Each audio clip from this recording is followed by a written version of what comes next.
Hi friends, welcome to my channel.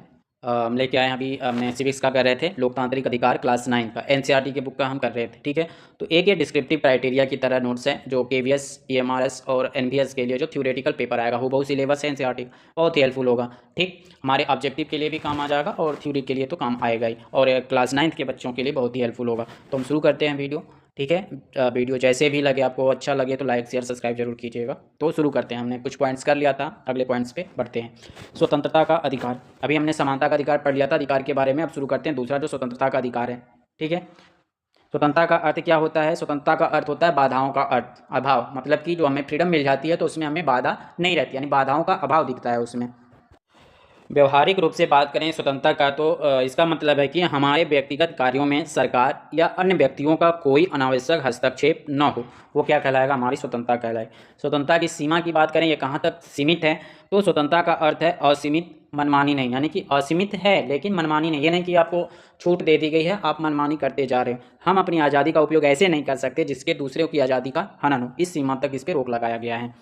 अनुच्छेद 19 के तहत दी गई प्रमुख स्वतंत्रताएं। ठीक है, यानी कि अनुच्छेद 19 के तहत कितनी स्वतंत्रताएं दी गई है? तो 6 स्वतंत्रताएं दी गई है। भारतीय संविधान अनुच्छेद 19 नागरिकों को 6 बुनियादी स्वतंत्रताएं प्रदान करता है। कौन कौन सी? अभिव्यक्ति की स्वतंत्रता, आर्टिकल 19A में लिखा हुआ है। अभिव्यक्ति मतलब बोलने की आज़ादी, जैसे बोलने, लिखने, चित्र बनाने, कला के माध्यम से अपने विचार को व्यक्त करने की आज़ादी। किसमें? अभिव्यक्ति की आज़ादी आर्टिकल 19A में दिया हुआ है।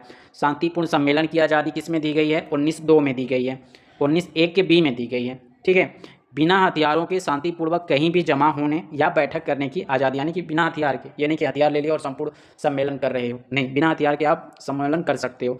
संगठन बनाने की स्वतंत्रता सी में, सी में क्या है? संगठन, सी में संगठन, बी में बिना हथियार, और ए में है बोलने, लिखने या कला बनाने के माध्यम से आप बोल सकते हो। ए में, बी में बिना हथियार, सी में संगठन बनाने की, मजदूर संघ बनाने की आज़ादी आपको दी गई है।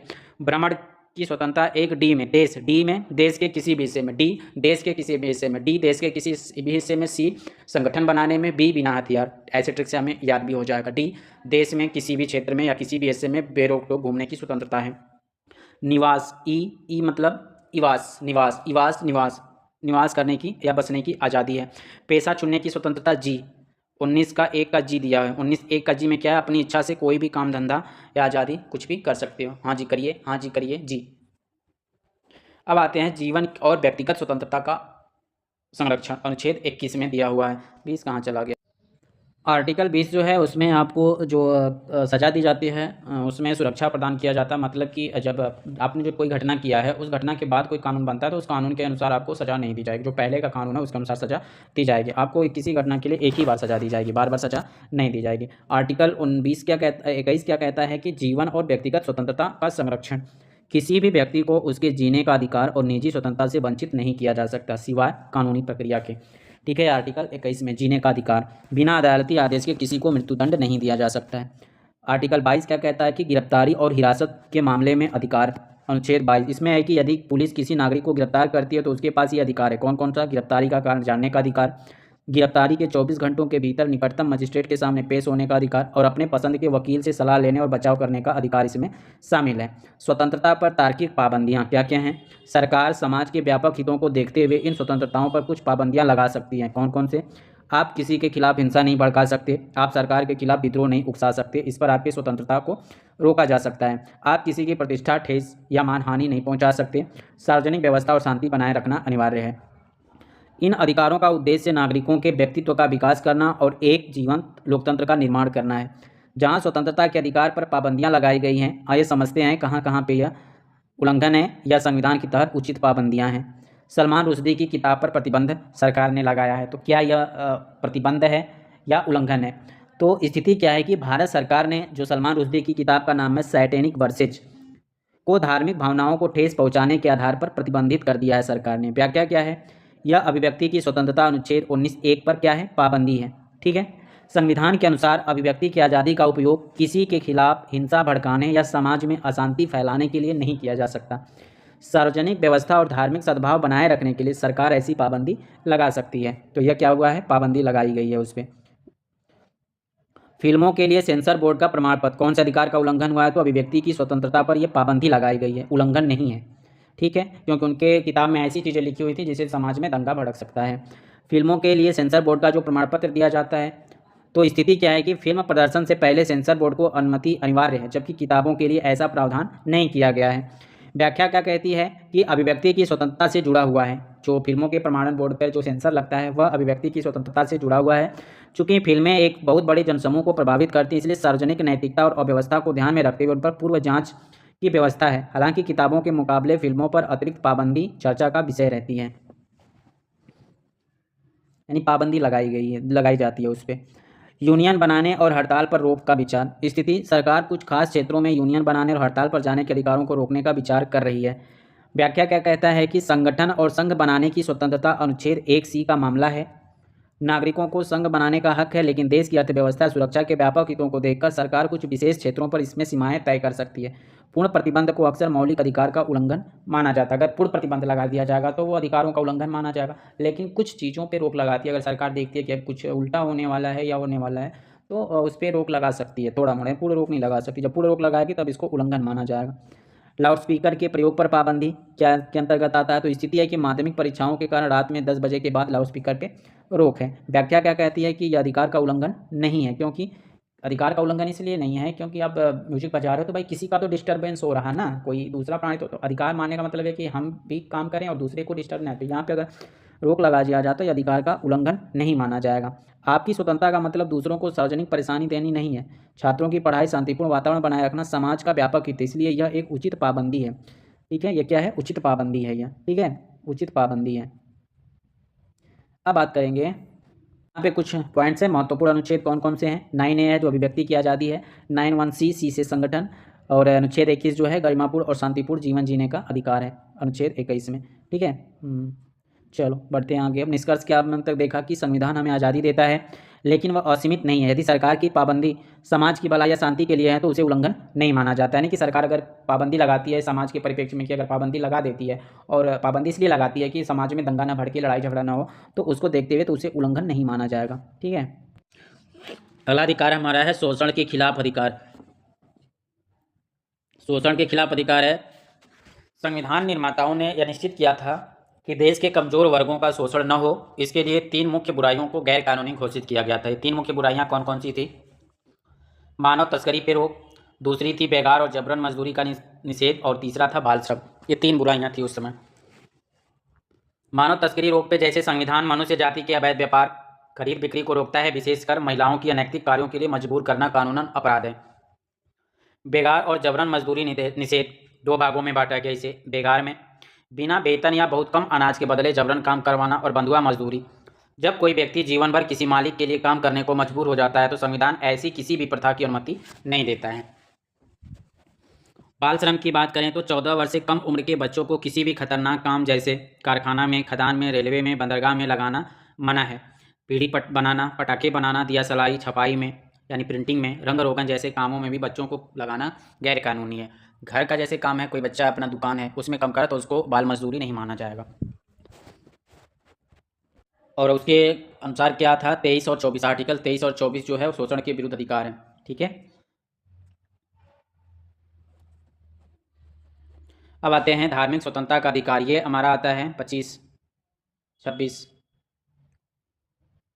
है, 27 है, 28 है, 29 है और 30। ये सब आते हैं हमारे किसमें? धार्मिक।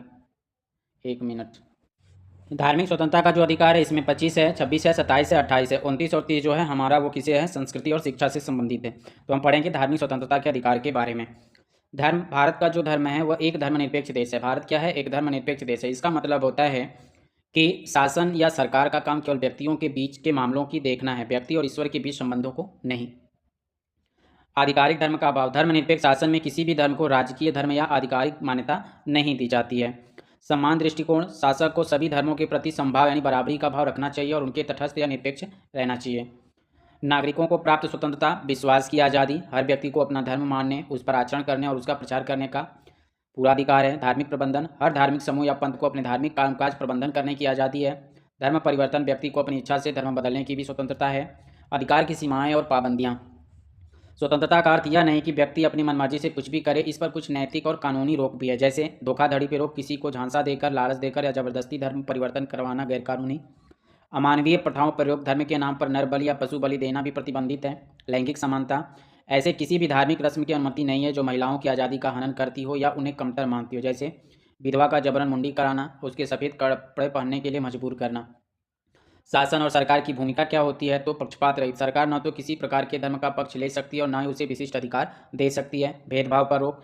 किसी भी व्यक्ति को उसकी धार्मिक मान्यताओं के कारण सजा नहीं दी जा सकती, ना ही उसके भेदभाव किया जा सकता है। टैक्सेस की बात करें तो सरकार किसी भी व्यक्ति को किसी खास धर्म या धार्मिक संस्था को बढ़ावा देने के लिए, कर देने के लिए मजबूर नहीं कर सकती है। शिक्षण संस्थान। सरकारी शिक्षण संस्थाओं में किसी भी तरह के धार्मिक निर्देश नहीं दिए जा सकते। निजी संस्थाओं द्वारा संचालित शिक्षण संस्थाओं में भी किसी व्यक्ति को प्रार्थना या धार्मिक निर्देशों का पालन करने के लिए मजबूर नहीं किया जा सकता है। यानी कि अगर सरकारी स्कूल है तो वहाँ पे धार्मिक भावना या कुछ भी प्रचार नहीं कर सकते हो। अगर प्राइवेट स्कूल है, अगर वहाँ पे धर्म का प्रचार हो भी रहा है तो जो बच्चा वहाँ पढ़ने गया तो आप उसके ऊपर दबाव नहीं डाल सकते हो कि नहीं आप बोलना ही जरूरी है आपको। संस्कृति और शैक्षिक अधिकार। संस्कृति और शैक्षिक अधिकार आर्टिकल 29 और 30 में दिया हुआ है। ठीक है। अल्पसंख्यकों के विशेष गारंटी की आवश्यकता क्यों है? लोकतंत्र की कार्यप्रणाली। लोकतंत्र में बहुमत की शासन व्यवस्था होती है जिसमें बहुसंख्यकों को स्वाभाविक रूप से अधिकार की शक्ति मिल जाती है। संरक्षण की जरूरत। अल्पसंख्यकों को अपनी भाषा, संस्कृति और धर्म बचाने के लिए विशेष कानूनी सुरक्षा की आवश्यकता होती है। पिछड़ने का डर। यदि यह अधिकार न हो तो अल्पसंख्यक समूह बहुसंख्यकों की भाषा और संस्कृति के प्रभाव में दब सकते हैं या पिछड़ सकते हैं। मुख्य अधिकार की बात करें तो संविधान के अनुसार नागरिकों को निम्नलिखित अधिकार प्राप्त हैं। संस्कृति का बचाव। किसी भी विशिष्ट भाषा या संस्कृति वाले समूह से संरक्षित करने और बचाने का पूरा अधिकार है। भेदभाव रहित प्रवेश। किसी भी सरकारी या सरकारी सहायता प्राप्त शैक्षणिक संस्थान में किसी भी नागरिक को केवल धर्म या भाषा के आधार पर प्रवेश लेने से नहीं रोका जा सकता है। संस्थाओं की स्थापना। सभी अल्पसंख्यकों को अपने पसंद के शैक्षिक संस्थान स्थापित करने और उन्हें चलाने का अधिकार है। अगर अनुच्छेद की बात करें तो संस्कृति का बचाव जो है आर्टिकल 29 के 1 में आता है। भेदभाव रहित प्रवेश 29 के 2 में आता है। और संस्थाओं की स्थापना की बात करें तो अनुच्छेद 30 में आता है। ये बहुत ही इंपॉर्टेंट है, ये क्वेश्चन में आ जाएंगे। ठीक है। संस्थानों की स्थापना अनुच्छेद 30 में, भेदभाव रहित प्रवेश 29 के 2 में और संस्कृति का बचाव 29 के 1 में आएगा। अल्पसंख्यक शब्द का व्यापक अर्थ क्या होगा? अल्पसंख्यक अर्थ केवल राष्ट्रीय स्तर पर धार्मिक आधार पर नहीं बल्कि यह भाषाई और क्षेत्रीय आधार पर भी हो सकता है। जैसे आंध्र प्रदेश में तेलुगु भाषी बहुमत में है लेकिन कर्नाटक में जो तेलुगु भाषी है वो अल्पसंख्यक में है। उदाहरण, पंजाब में सिख समुदाय बहुसंख्यक है लेकिन राजस्थान, हरियाणा और दिल्ली में वे क्या है, अल्पसंख्यक की श्रेणी में आते हैं। संविधान संबंधित अनुच्छेद। भारतीय संविधान के भाग 3 में इन अधिकारों के 2 मुख्य अनुच्छेदों के तहत रखा गया। अनुच्छेद 23-29 जो है अल्पसंख्यक के हितों का संरक्षण करता है। यह अनुच्छेद स्पष्ट करता है कि भारत के किसी भी हिस्से में रहने वाले नागरिकों के किसी भी वर्ग को अपनी विशिष्ट भाषा, लिपि या संस्कृति को बनाए रखने का अधिकार है। और विद्यालय खोलने का अधिकार किस में है? आर्टिकल 30 में है। ठीक है। अभी जो हमने ऊपर देखा था आर्टिकल 30 में संस्थानों की स्थापना, और आर्टिकल 29 क्या कह रहा है कि अल्पसंख्यकों के हितों का संरक्षण। ये पॉइंट सब ध्यान देना है, एग्जाम में आपको ऑब्जेक्टिव वाले में भी आ सकते हैं। जैसे अनुच्छेद 30 शिक्षा संस्थानों की स्थापना और प्रशासन करने का अल्पसंख्यक वर्गों को अधिकार दिया गया है आर्टिकल 30 में। यह अनुच्छेद सभी अल्पसंख्यक समुदायों, चाहे वे धर्म के आधार पर हों या भाषा को, अपनी पसंद के शिक्षण संस्थान स्थापित करने, उनका प्रबंधन करने की शक्ति देता है। सरकार इन संस्थानों को सहायता देते समय इस आधार पर भेदभाव नहीं करेगी कि वे किसी अल्पसंख्यक समुदाय के प्रबंधन में हैं। मौलिक अधिकारों की रक्षा का संवैधानिक उपचार। संविधान का औपचारिक सिद्धांत किसमें दिया गया है? तो अनुच्छेद 32 में दिया गया। क्या कहा गया, इसका महत्व क्या है? अनुच्छेद जो 32 है, संवैधानिक उपचार का अधिकार कहा जाता है। केवल अधिकारों का हनन होना काफ़ी नहीं है, उन्हें लागू करने का उपाय भी होना चाहिए। संवैधानिक उपचारों का अधिकार अन्य सभी अधिकारों को प्रभावी बनाता है। डॉक्टर अम्बेडकर का कथन है कि उन्होंने इस अधिकार को संविधान की आत्मा और हृदय कहा था। यदि किसी नागरिक के मौलिक अधिकारों का उल्लंघन होता है तो सीधे सर्वोच्च न्यायालय या उच्च न्यायालय में जा सकता है। न्यायपालिका की भूमिका क्या होती है? अधिकारों का उल्लंघन होने पर या हनन होने पर या अन्य नागरिक संस्था या सरकार भी कर सकती है। अदालत की शक्तियां। अदालतें मौलिक अधिकारों को लागू करने के लिए निर्देश, आदेश या रिट जारी कर सकती है। यानी कि हनन, जो अधिकारों का हनन होता है, उल्लंघन होता है, कौन कर सकती है? अधिकारों का उल्लंघन कोई भी नागरिक संस्था या सरकार कर सकती है। सरकार भी करती है अधिकारों का उल्लंघन। जब आपको लगता है कि सरकार भी आपके अधिकार का उल्लंघन कर रही है तो आप हाईकोर्ट के पास जा सकते हो। ठीक है। अदालतें पीड़ित को हर्जाना दिलवा सकती है, उल्लंघन करने वाले को दंडित कर सकती है। स्वतंत्र न्यायपालिका। भारत की न्यायपालिका सरकार और संसद से स्वतंत्र है और नागरिकों के अधिकारों की रक्षा के लिए बहुत शक्तिशाली है। कानून और निर्णय की वैधता। विधायिका जो संसद कहलाती है या कार्यपालिका का कोई भी ऐसा कानून या फैसला मान्य नहीं होगा जो मौलिक अधिकारों का उल्लंघन करता हो। यदि कोई सरकारी नीति या फैसला अधिकारों का हनन करता है तो उसे अदालत में चुनौती दी जा सकती है और वह अवैध घोषित किया जा सकता है। जनहित याचिका PIL, जिसको कहता है, फुल नेम है पब्लिक इंटरेस्ट लिटिगेशन। परिभाषा क्या होती है PIL की? जब मामला किसी एक व्यक्ति का न होकर सामाजिक या सार्वजनिक का हित का हो तो कोई भी व्यक्ति अदालत जा सकता है। प्रक्रिया क्या होती है? सार्वजनिक हितों की रक्षा के लिए कोई भी व्यक्ति या समूह सर्वोच्च या उच्च न्यायालय में याचिका दायर कर सकता है, यहाँ तक कि जज के नाम पोस्ट कार्ड पर लिखी अर्जी। अब नेक्स्ट टॉपिक पे आते हैं, अधिकारों का बढ़ता दायरा। ठीक है, तो अधिकारों के बढ़ते दायरे में पहला पॉइंट क्या कह रहा है? अधिकार का विस्तार। अधिकारों का विस्तार में क्या है कि अधिकारों का दायरा केवल संविधान में दिए गए मौलिक अधिकारों तक सीमित नहीं है। समय के साथ अदालतों के फैसलों, संसद के कानूनों और समाज के विकास के कारण अधिकारों की सूची लगातार बढ़ रही है। कई अधिकार मौलिक अधिकारों से ही निकले हैं। ठीक है, यानी जो कई अधिकार हैं वो किससे निकले हैं? मौलिक अधिकार से निकले हैं। जैसे प्रेस की स्वतंत्रता, सूचना का अधिकार और शिक्षा का अधिकार किससे निकले हैं? मौलिक अधिकारों से ही निकले हैं। नए कानूनी और संवैधानिक अधिकार, शिक्षा का अधिकार। अब 14 वर्ष के सभी बच्चों को मुफ्त और अनिवार्य शिक्षा दिलाना सरकार की जिम्मेदारी है। सूचना का अधिकार, आरटीआई, राइट टू इन्फॉर्मेशन।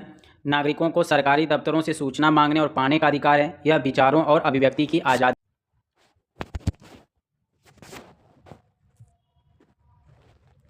भोजन का अधिकार, सर्वोच्च न्यायालय ने जीवन के अधिकार का विस्तृत करते हुए इसमें भोजन के अधिकार को भी शामिल किया है। अन्य संवैधानिक अधिकार, कुछ अधिकार मौलिक नहीं है पर संवैधानिक है। कौन कौन से? संपत्ति रखने का अधिकार और चुनाव में वोट देने का अधिकार क्या है? संवैधानिक अधिकार है, यह मौलिक अधिकार नहीं है। मानव और अंतर्राष्ट्रीय, मानवाधिकार और अंतर्राष्ट्रीय प्रभाव। मानवाधिकार वे नैतिक दावे हैं जो कानून द्वारा मान्य हो भी सकते हैं और नहीं भी हो सकते हैं। दुनिया भर में लोकतंत्र के फैलाव के साथ सरकारों पर इन नैतिक दावों को कानूनी रूप देने का दबाव बढ़ रहा है।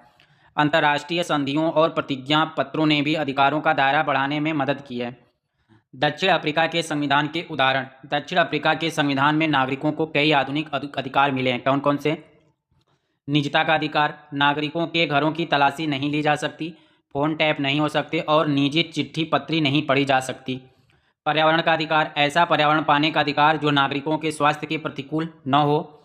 आवास का अधिकार, पर्याप्त आवास पाने का अधिकार। स्वास्थ्य और भोजन का अधिकार, स्वास्थ्य सेवाओं, पर्याप्त भोजन और पानी तक पहुंच का अधिकार। किसी को भी आपातकालीन चिकित्सा से इनकार नहीं किया जा सकता। सुझाव, भारत में भी कई लोग काम के अधिकार, स्वास्थ्य के अधिकार और निजता के अधिकार को पूर्ण रूप से मौलिक अधिकार बनाने की मांग करते हैं। यानी कि भारत में भी कई लोग हैं जो काम के अधिकार, स्वास्थ्य के अधिकार और निजता के अधिकार को पूर्ण रूप से अधिकार बनाने की मांग करते हैं। आर्थिक, सामाजिक और सांस्कृतिक अधिकारों पर अंतर्राष्ट्रीय प्रतिज्ञा पत्र, जिसे ICESCR कहा जाता है, यानी international covenant of economic, social and cultural rights के बारे में। यह दस्तावेज उन मानवाधिकारों की बात करता है जो किसी भी इंसान को गरिमापूर्ण जीवन जीने के लिए जरूरी है। आसान शब्दों में इसका मतलब होगा कि यह प्रतिज्ञा पत्र उन अधिकारों पर जोर देता है जो शायद भारतीय संविधान के मौलिक अधिकारों में सीधे तौर पर शामिल नहीं है, लेकिन दुनिया भर में इन्हें मानवाधिकारों का मानक माना जाता है।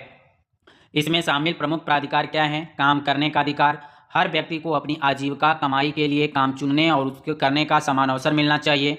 सुरक्षित कार्य वातावरण, काम करने की जगह सुरक्षित और सेहत के लिए ठीक होनी चाहिए। साथ ही मजदूरी इतनी होनी चाहिए कि मजदूर और उसका परिवार एक सम्मानजनक जीवन जी सके। पर्याप्त जीवन स्तर, सामाजिक सुरक्षा, स्वास्थ्य का अधिकार, शिक्षा का अधिकार, प्राइमरी शिक्षा मुफ्त और अनिवार्य हो, उच्च शिक्षा तक सबकी समान पहुंच हो। निष्कर्ष क्या कि यह प्रतिज्ञा पत्र सरकारों को याद दिलाता है कि सिर्फ राजनीतिक आज़ादी काफ़ी नहीं है। जब तक इंसान के पास रोटी, कपड़ा, मकान, शिक्षा और स्वास्थ्य की सुविधा नहीं होगी तब तक वह सही मायने में आज़ाद नहीं है। राष्ट्रीय मानव अधिकार आयोग NHRC के बारे में बात करें तो राष्ट्रीय मानवाधिकार आयोग की स्थापना 1933 के कानून द्वारा बनाया गया एक स्वतंत्र आयोग है। न्यायपालिका की तरह यह आयोग भी सरकार से स्वतंत्र होता है। इसकी नियुक्ति राष्ट्रपति द्वारा की जाती है। इसमें आमतौर पर सेवानिवृत्त जज, अधिकारी या प्रमुख नागरिकों की नियुक्ति किया जाता है। आयोग का मुख्य कार्य, इसका मुख्य ध्यान पीड़ितों को उनके मानव अधिकार दिलाने में मदद करता है। मानव अधिकार के उल्लंघन के मामलों में स्वतंत्र और विश्वसनीय जांच करता है। यह उन मामलों की जांच करता है जहां सरकारी अधिकारों पर कर्तव्य की उपेक्षा का आरोप हो। देश में मानवाधिकारों के प्रति चेतना जगाना और उन्हें बढ़ावा देना। आयोग के अधिकार की शक्तियाँ, समन भेजना, किसी भी अदालत की तरह चश्मदीद गवाहों को बुला सकता है। पूछताछ, किसी भी सरकारी अधिकारी से सवाल जवाब कर सकता है। दस्तावेज, किसी भी सरकारी दस्तावेज की मांग कर सकता है। निरीक्षण, किसी भी जेल में जाकर जांच कर सकता है या घटनास्थल पर टीम भेज सकता है। सीमाएं क्या इसकी? आयोग स्वयं किसी को सज़ा नहीं दे सकता, सज़ा देने की जिम्मेदारी अदालतों की है। यह अपनी जांच रिपोर्ट और सुझाव सरकार को देता है या पीड़ितों की ओर से अदालत में दखल देता है। शिकायत कैसे करें? भारत में कोई भी नागरिक मानवाधिकार उल्लंघन की शिकायत निम्न पते पर भेज सकता है। शिकायत भेजने की कोई फीस नहीं है, ना ही कोई विशेष फॉर्म या तरीका। अतिरिक्त जानकारी में जैसे राज्यों में भी राज्य मानवाधिकार आयोग हैं। 2018 की स्थिति के अनुसार भारत के 26 राज्यों में आयोग काम कर रहे थे। 2018 तक 26 राज्य मानवाधिकार आयोग गठित थे। चूंकि उत्तर भारत उस समय भारत में 29 राज्य थे, जैसे जम्मू कश्मीर और केंद्र शासित प्रदेश बनने से पहले, तो निम्नलिखित 3 राज्यों में उस समय आयोग नहीं थे। कौन? अरुणाचल प्रदेश, मिजोरम और नागालैंड में यह नहीं थे। कुछ महत्वपूर्ण बातें। दिल्ली एक केंद्र शासित है, इसलिए यहाँ का कार्यभार सीधे राष्ट्रीय मानवाधिकार आयोग देखता है। वर्तमान स्थिति 2028 के बाद के कई राज्यों और केंद्र शासित प्रदेशों की स्थिति बदली है। उत्तर पूर्वी राज्यों में आयोग की कमी देखने को मिलती है। तो यह था लोकतांत्रिक अधिकार से संबंधित प्रश्न थे। ठीक है, तो वीडियो आपको कैसा लगा? अच्छा लगा तो लाइक शेयर सब्सक्राइब जरूर कीजिएगा, ताकि इस तरह की वीडियो आपको आराम से मिल सके। ठीक है, तो मिलते हैं नेक्स्ट वीडियो में, तब तक के लिए धन्यवाद।